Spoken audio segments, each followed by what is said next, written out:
Après avoir reçu ces instructions, ils partirent, ils continuèrent à regarder l'étoile qu'ils avaient remarquée en Orient. Elle arriva au-dessus de l'endroit où se trouvait le bébé.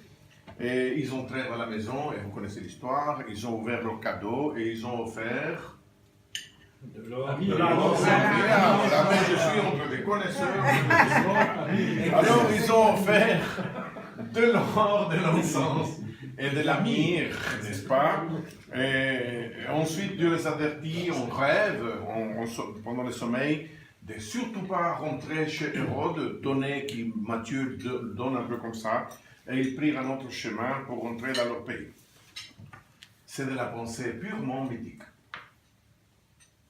Aujourd'hui, vous ne faites pas entrer ça facilement dans la tête d'un jeune, c'est que de la mythique. En raison de mon travail et en raison de toutes les années que j'ai investies pour passer à l'université et éviter comme ça de travailler, j'ai une petite réputation chez mes amis et je suis censé, malgré le fait que je donne des preuves contraires, je suis censé être considéré intelligent. Et alors c'est très intéressant parce que comme je suis censé être intelligent parce que j'ai fait beaucoup d'études universitaires, en réalité j'avais plus de la patience que de l'intelligence. Si vous faites 5 ans, vous pouvez avoir un doctorat à la fin. Alors, comme je suis censé être intelligent, il y a beaucoup qui me regardent avec une grande pitié intellectuelle, ils me disent: et un type avec une intelligence pareille, tu crois à ces bêtises. Comme si la pensée mythique avait quelque chose d'ancestral, d'archaïque, de suranné, de naïf, de pauvre, rationnellement.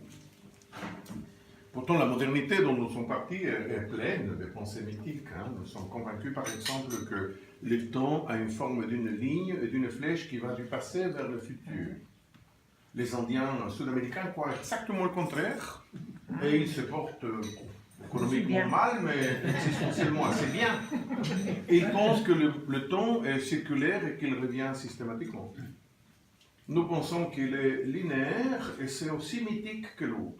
Et c'est très intéressant de penser que, par exemple, dans notre société, nous sommes convaincus que la notion de progrès est quand même une notion qui porte des fruits. Progresser, expression qui nous a centré la modernité. La modernité nous a placés devant l'idée que nous pouvons aller de ce côté-là et que ça sera toujours mieux parce que de ce côté-là, c'était pas encore suffisamment bien.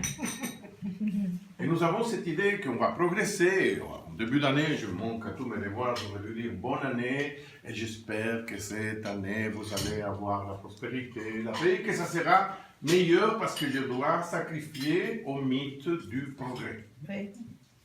Alors c'est très pertinent comme concept de découvrir que ces mages sont un exemple biblique de pensée mythique. Et ici, ce n'est pas une question de croire ou de ne pas croire. C'est une question de... La pensée mythique joue un rôle social. La pensée mythique, c'est un récit commun qui nous sert de tissu de... Vous m'excusez, après le repas, il ne faut pas être grossier, mais quand même, c'est un tissu qui nous sert de repère d'intelligibilité.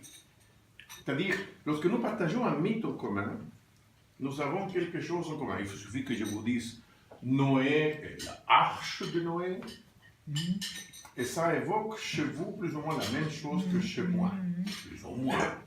Si je vous dis par exemple le couple d'unicornes qui était sur l'arche de Noé, vous me dites tout de suite, ah non, vous me changez le mythe là. Des unicornes, il n'y en avait pas. Et il n'y en avait pas non plus probablement des hippopotames, il n'y en avait pas non plus probablement des lamas, parce qu'il est fort probable que l'arche de Noé n'est qu'un mythe. Et pourtant, nous nous branchons devant la question mythique comme un tissu relationnel. Les mages constituent ici, dans cet exemple que nous venons de voir, l'un des exemples de cette narrative sociale commune qui, grâce à l'entremise des symboles, nous permet de nous sentir nous et que nous faisons partie de notre. Que nous avons quelque chose en commun.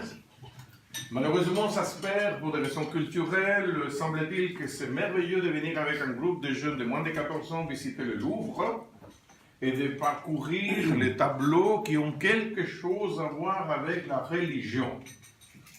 Parce qu'on ne comprend absolument plus rien parce qu'on a perdu le référentiel mythique qui sous-tend la production artistique européenne de la Renaissance, par exemple.